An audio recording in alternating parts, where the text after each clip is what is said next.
आप सभी को सादर प्रणाम, जय सिया राम। और चलिए जानते हैं धनतेरस का आखिर हमारे जीवन में का क्या महत्व है और हम दीपावली पर क्या शुभ कार्य करें जिससे महालक्ष्मी की कृपा हमारे भी जीवन में हो। चलिए सबसे पहले बात कर लेते हैं धनतेरस की। धनतेरस ये 2 नवंबर को पड़ेगा, दिन मंगलवार होगा। इस दिन हनुमान जी की भी उपासना आप जरूर करें। कम से कम हनुमान जी के समक्ष आप दिया जला करके हनुमान चालीसा का पाठ अवश्य करें। मंगलवार को इस दिन जो खरीदारी का समय है, हर कार्य अगर शुभ मुहूर्त में किया जाए तो उसका फल बहुत ही अच्छा माना जाता है, उसका लाभ जो है कई गुना बढ़ जाता है शुभ मुहूर्त में। और बात करें खरीदने की तो प्रदोष काल है इस दिन, शाम को 5:37 से रात 8:11 तक। और जो धनतेरस में पूजा का शुभ मुहूर्त है वो 6:18 से रात में 8:11 तक रहने वाला है।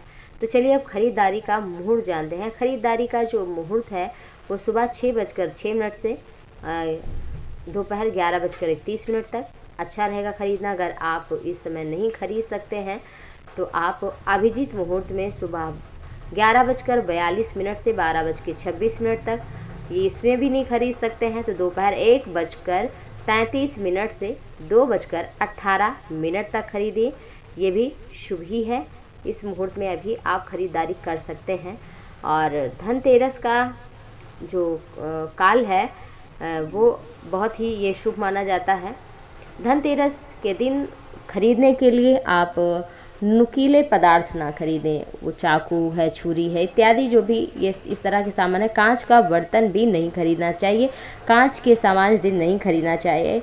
इस दिन मिट्टी का बर्तन आप खरीद सकते हैं। आप अगर सामर्थ्यवान नहीं और कुछ नहीं ले सकते तो आप मिट्टी का बर्तन खरीद लें, ये बहुत ही शुभ माना जाता है। सोना चांदी, लोग हीरे जवाहरात जो जिसके पास सामर्थ्य होती है उस तरह खरीदते हैं, लेकिन ईश्वर जो है हमारे भावनाओं से, हमारी ईमानदारी से, हमारी श्रद्धा से, हमारे सच्चाई से प्रसन्न होते हैं। तो आप लक्ष्मी प्राप्ति के लिए, कुबेर प्राप्ति के लिए सच्चाई और ईमानदारी के साथ शुभ कर्म भी पूजा के शुभ मुहूर्त के साथ साथ हमें करना होगा। धनतेरस का दिन बहुत ही महत्वपूर्ण माना जाता है। इस दिन गरीब से गरीब और अमीर से अमीर व्यक्ति धन प्राप्ति के लिए अनेक उपाय करता है। इस दिन अगर आप सोना चांदी इत्यादि खरीद सकें तो बहुत अच्छा, नहीं तो आप मिट्टी के बर्तन लीजिए और उसमें भगवान के लिए दीपक जलाइए। तुलसी पर इस समय कार्तिक मास चल रहा है, दीपदान का बहुत अधिक महत्व होता है।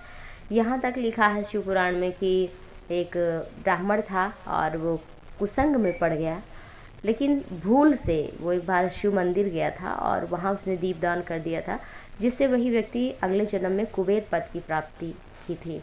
तो इस महीने में कार्तिक मास में अवश्य ही आप तुलसी के नीचे, शिव के मंदिर में, शिव हरि के मंदिर में, भगवान शालिग्राम विष्णु के समीप, चौराहे पर, आकाश के नीचे, जहाँ भी आप चाहें वहाँ दीपदान करिए नदी के किनारे। इससे बहुत ही पुण्य की प्राप्ति होती है।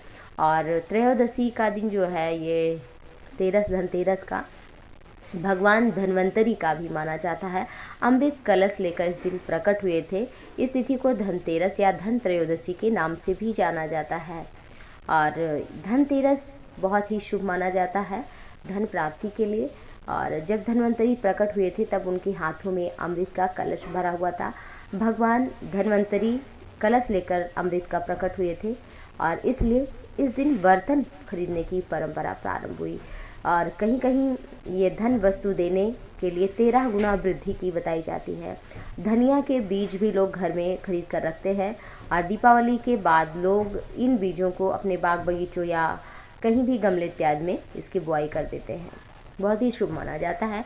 धनतेरस के दिन चांदी भी खरीदने की परंपरा है, ये चंद्रमा का प्रतीक माना जाता है।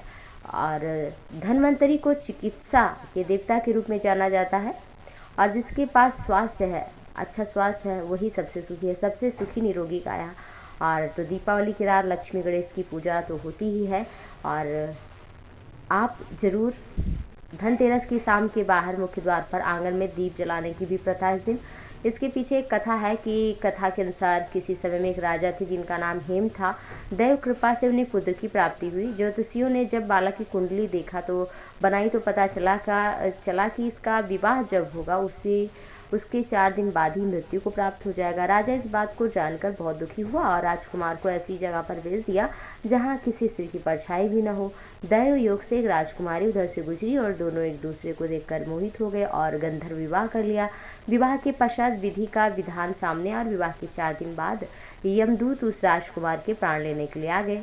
जब यमदूत राजकुमार प्राण लेकर के जा रहे थे उस वक्त नवविवाहिता उसकी पत्नी का विलाप सुनकर उनका हृदय द्रवित हो गया, परंतु विधि के अनुसार उन्हें अपना कार्य करना पड़ा। यमराज को जब यमदूत कह रहे थे उसी समय उनमें से एक यम देवता ने विनती की कि हे यमराज, क्या इसका कोई उपाय नहीं है जिससे मनुष्य अकाल मृत्यु से मुक्त हो जाए। दूत के इस प्रकार अनुरोध करने से यम देवता बोले, हे दूत, अकाल मृत्यु तो कर्म की गति है, इससे मुक्ति का एक आसान तरीका मैं तुम्हें बताता हूँ। कार्तिक कृष्ण पक्ष की त्रयोदशी रात को प्राणी मेरे नाम से पूजन कर दीपमाला दक्षिण दिशा की ओर भेंट करता है, उसे अकाल मृत्यु नहीं होती। यही कारण है कि इस दिन लोग अवश्य ही दीप दान करते हैं। तो दक्षिण दिशा में इस दिन जरूर आप यम के त्रास से, अकाल मृत्यु से मुक्ति पाने के लिए जरूर आप दक्षिण दिशा में दीपदान करें। इस दिन धन्वंतरी और माँ लक्ष्मी का अवतरण हुआ था। महालक्ष्मी की कृपा पाने के लिए भी उनकी पूजा करें श्री सूक्त इत्यादि मंत्रों से। जगत जननी माँ पराम्बा भगवती महालक्ष्मी की कृपा से ही संसार में सुख समृद्धि की वृद्धि होती है। आप सभी को एक बार हमारी तरफ से भी बहुत बहुत धनतेरस, दीपावली इत्यादि महापर्वों की बहुत बहुत शुभकामना। आप सभी को प्रणाम। जय सिया राम।